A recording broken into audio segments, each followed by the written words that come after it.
ఆనాడు శ్రీమతి ఇందిరాగాంధీ గారు, పివి నరసింహారావు గారు అగ్రికల్చర్ సీలింగ్ యాక్ట్ తీసుకొచ్చి ఆ లక్షలాది ఎకరాల భూములను ప్రభుత్వం తీసుకొని దళితులకు, గిరిజనులకు, ఆదివాసీలకు, బలహీన వర్గాలకు, భూమి లేని నిరుపేదలకు గుర్తింపు గౌరవమే భూమి అని చెప్పి అసైన్మెంట్ పట్టాల పేరు మీద, లేకపోతే పోడు భూముల పట్టాల పేరు మీద ఈ ఆదివాసీలకు, గిరిజనులకు, దళితులకు అందరికి భూములు ఇచ్చిండ్రు.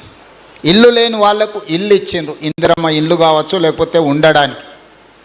ఈరోజు ప్రభుత్వం దగ్గర పంచడానికి భూమి లేదు. మీరందరు గ్రామీణ ప్రాంతాల నుంచే వచ్చిండ్రు. ప్రతి గ్రామంలో ప్రభుత్వ ఆధీనంలో ఉన్న భూమి పేదలకు పంపకాలు జరిగిపోయినాయి. ఇప్పుడు ఏమైనా చేయగలిగితే పేదలకు ఇళ్ల పట్టాలు ఇవ్వాలంటేనే చాలా కష్టమైన పరిస్థితి.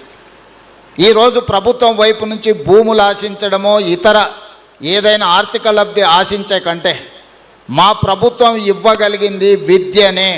విద్య ఒక్కటే మీ జీవితాలను మారుస్తుంది. విద్య ఒక్కటే మీ తల్లిదండ్రులను ఆత్మగౌరవంతో తలెత్తుకునే విధంగా ఈ సమాజంలో నిలబెడుతుంది.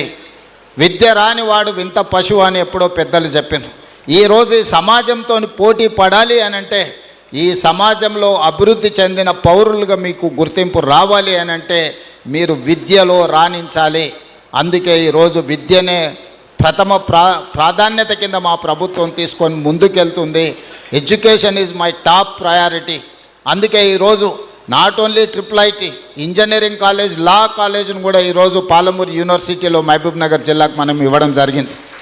ఇవే కాదు, ఈచ్ అసెంబ్లీ కాన్స్టిట్యున్సీలో young India integrated residential schools with 25 acres campus we are going to spend 200 crores for each educational institute.